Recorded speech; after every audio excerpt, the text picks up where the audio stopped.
All right. And away we go. We start today with reading from part two. I was actually going to take the day off, but I just want to give a shout out to Aaron and also Mira. And no question, I'm going to say the crack of the whip from Jordan with his encouraging words about these readings have prompted me to find the energy when I was feeling a little bit low key. So this is where we start with really getting into what the Parinama method is all about. So um, so if you've been reading along in the book and even following along listening to these, we've gone through the first three chapters, preparing ourselves to begin this ascension process. And so to kind of catch my breath a little bit because it's been kind of a busy morning, but so I'll show you that we cross over the threshold here. If you have the book here, this is page 50, and then we enter into the beautiful part two, the 7 hubs. And at the top of each hub chapter, there is the overview of the contents of the actual chapter. So for the first hub have is, it's related to, the stage of infant and self-preservation. And you've basics, themes, interruptions and stressors, adaptations and holding patterns, and the techniques and exercises. I've actually been thinking about changing up the order, or even while I'm reading through the hub chapter, doing videos, like the more static videos that I upload into the channel with the techniques and exercises that come later on that really support the practice. I think that might be an interesting way to do this, to be talking about it and then offering some of the practices. And I was thinking about this earlier as I was walking back home after running a couple errands. And, one of the things about the first hub is that most folks who are reading get through the first hub and have an experience with it. So, of all varying degrees, but have an experience that starts the beginning of having breakthroughs and getting into the process of the Parinama method. And then moving into the next 2 chapters, and even like all the way through the 4th hub tends to get particularly intense, understandably. But I feel like the first hub is, trying to think of the best way to put words to this.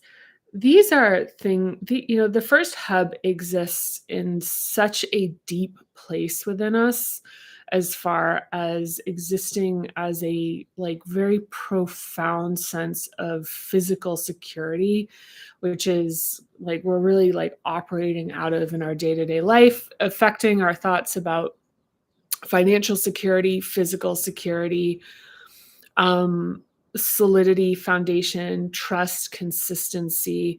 And these aren't necessarily the terms, and as far as contemplating them about what they are, intellectually and even articulating it. This is a lot more about a very particular feeling at our core of feeling safe. And and a lot of people find that confronting, understandably. But what we get into with this is that, especially in this chapter, is that with the basics and the themes about what is represented in this hub, how deep this goes. And this was the first chapter I wrote. So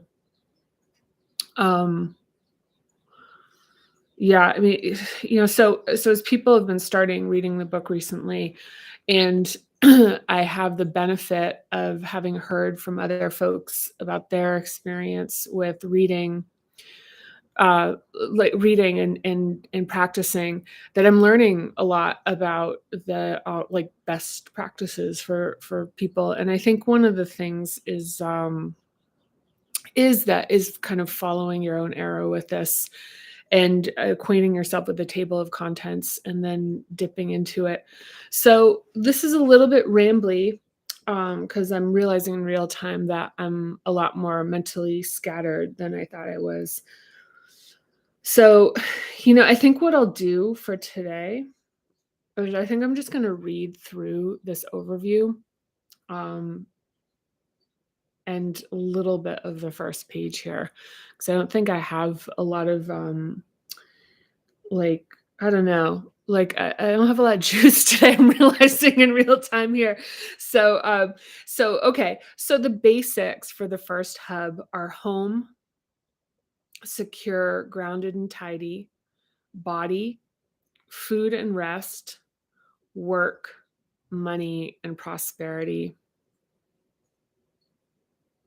So even though these things are tied to really deep primal like patterning that's set in us way, way, way deep before our nervous system is like developed like to almost any extent, it's really fascinating to me and continues to be fascinating to me the extent that this first underlying sense of being embodied in the world, how much of that translates into our abilities to really navigate life in a day-to-day way in some pretty deep ways. And so this is where the techniques and exercises are so particularly potent and profound when practiced on a regular basis and brought into the day-to-day. So the themes are physical boundary, solid ground, routine, consistency, and reliability, ancestry, origin stories, and owning them, birth, welcomed and wanted, and death. And then the interruptions and stressors are absence and loss, nurture and nourishment, boundary invasions, medical procedures, accidents and illnesses, instability and insecurity at work, adaptations and holding patterns, characteristics of an out of balance first hub, inflating and shrinking, intellectualization replaces embodiment, the shadows fear, and the techniques and exercises are sanctuary and grounding, physical boundary, consistency and completion, and then the charging and the discharging. Yeah, I just even reading through this, it brought me back to um to the time when I was writing this and my own experience with it. And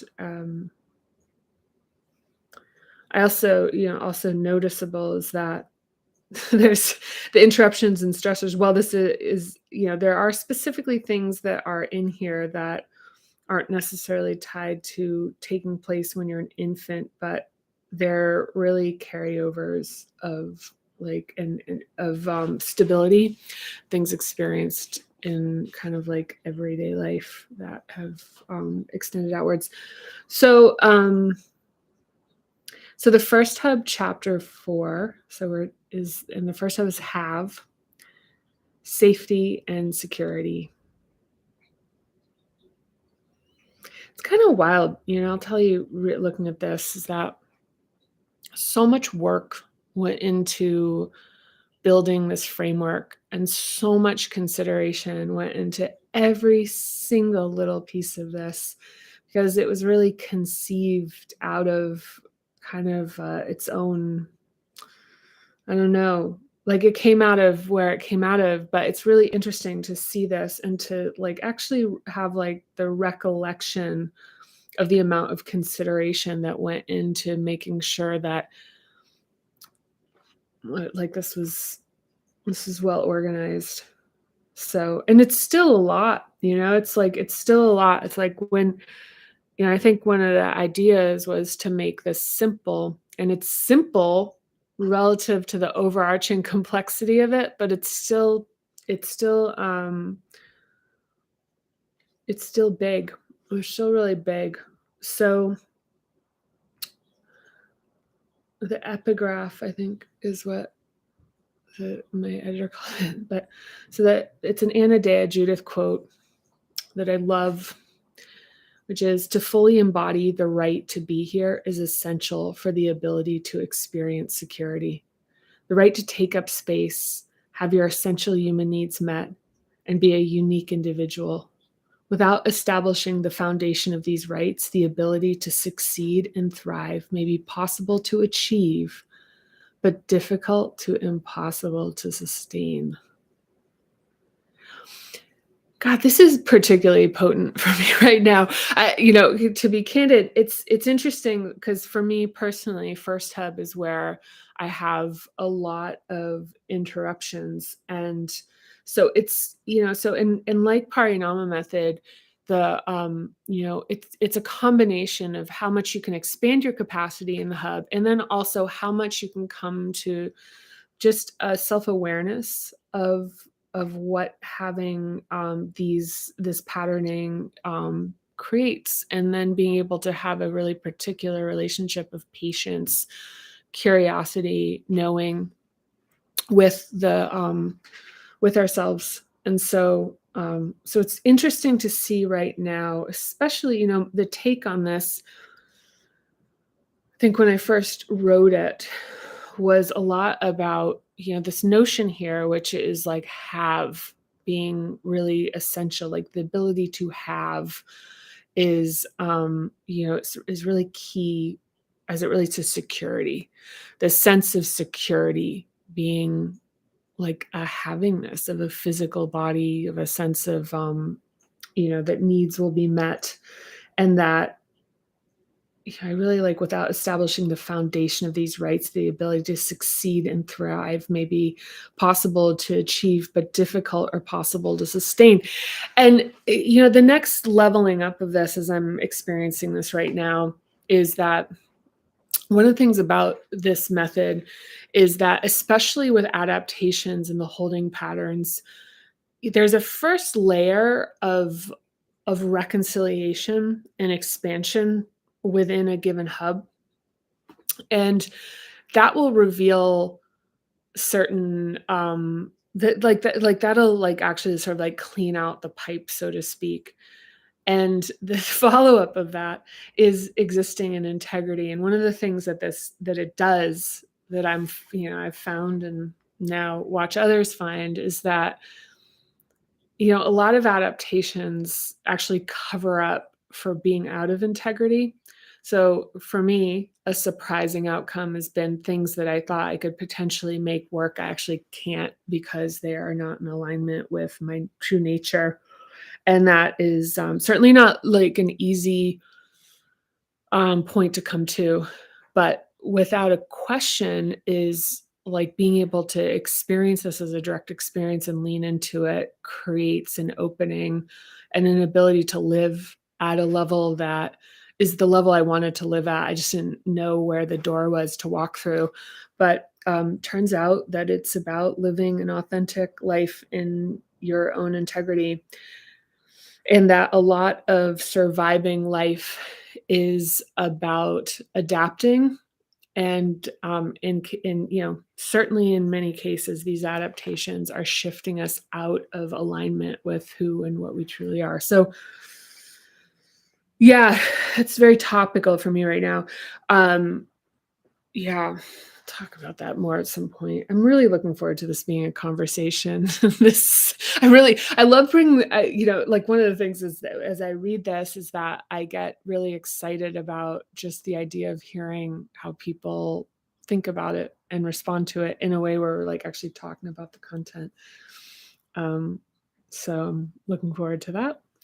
So I'm just going to read a little bit and then I'm going to wrap it up. So here we go. So the first of the 7 hubs, the have hub, is physical. Our overall sense of trust and safety begins to form at the dawn of our life, with every subsequent experience being built on the previous one. all the way up to this moment. Albert Einstein, responding to a reporter's query, said, I think the most important question facing humanity is the following: is the universe a friendly place? Our relative position to Einstein's question begins at birth. Remember that even then, we're carrying information from our experience in the womb, establishing the sense of whether the physical world is safe and can be trusted, thus marking the foundation of our faith in it. Without connection to the relationship with our bodies, we're disconnected from our life, pushing ourselves to exhaustion, injuring ourselves with physically punishing exercise or not exercising at all, and skipping or avoiding bodily care and regular medical checkups. As infants, we experience life through sensation because the nervous system and brain don't have the capacity for words and intellectualizing. As a result, we cannot rely on intellectual memory to recall this stage of life. Early experiences and the environment we're born into train and shape our bodily reflexes. The lives we have now were built on a relative solidity of these early moments. Their sensations were where our taproot into the world first developed, beginning with the feelings and sensations experienced in our mother's womb. Physical awareness is the first layer of our experience. It begins to form in utero and at birth. In a 2010 interview, therapist and somatic pioneer Peter Levine describes the body as a container that everything experienced in your life is felt from, either as a response to your surroundings or from what's arising within your body. How physically safe and secure you feel affects everything about your trust in the world. It's foundation from which everything grows. If at any time life feels mundane, consider what mathematicians and scientists have determined. Your chance of being born was 1 in 400 trillion. See table 4.1. We would probably be better at appreciating the extraordinary odds of our birth if everyone we know had not won the same lottery. And it's significantly more likely that you would win a lottery than be born. Part of appreciating the improbability of your birth involves shifting the belief that being extraordinary involves exclusion. But if you insist on exclusion, consider it from a universal perspective of all humans existing, being cosmically miraculous compared to anything else in the known universe. Yeah, here, this is a picture. Let me show you the picture. Zoom in. And just look at, like, so you have the odds of being hit by lightning, odds of winning the lottery, and the odds of being born. And so it's 1 to, and check out all the zeros. That's you. You're the miracle. You're the miracle. So, yeah.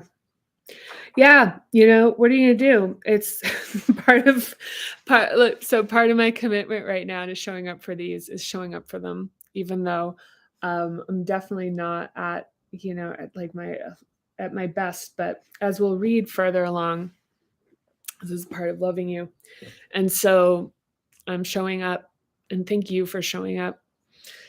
Really appreciate it, and yeah. If you've made it this far, please like.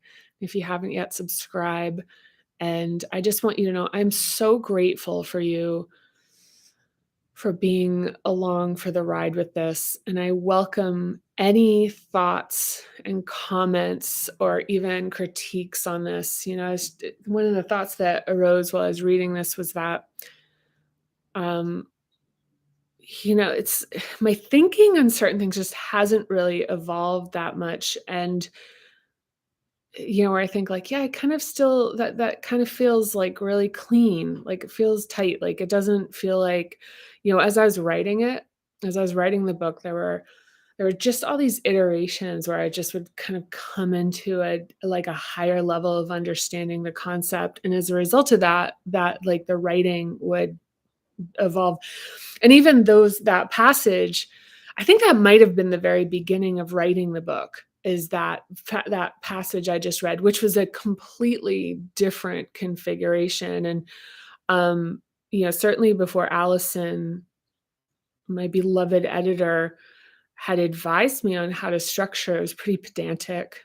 Like, it was pretty like, pretty heavy-handed, and, and it's still strong in a particular way, but definitely not like, as kinda dramatic, I think, as it started out, but, yeah, I guess maybe I'm pleased at this point that I feel like like, we released it at the point where it really can really stand and doesn't have any more of those automatic iterations, because they would just show up and they would just, like, be immediate, and I'd be working on something, and things would just, books would be recommended, or somebody would say something to me, or I'd listen to a podcast, and it was just like the thinking would, like, be presented as, like there'd just be an opportunity presented for further evolution. So, this point, I would just say that I'm really, like, it's kind of nice to read that and feel like we really reached a place that,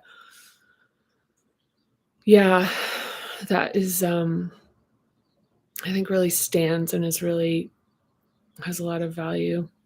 I'm really and I also just wanna express I'm really excited because right now where the book is in this place that I'd intended, that was like that you're reading it, like the early readers and the folks that are doing the earlier practices, and, where this will go in the world, the people that'll watch this in the future, um, just like, my knowing of the destiny that this content has is really encouraging, and I just want this for people. I want people to be able to break free of, kind of like living, um, in a very particular limited in a very particular way that, you know, presenting a way out of that. So anyway, sending you a lot of love, and I'm so grateful for you, and I can't wait till next time when I see you. Bye.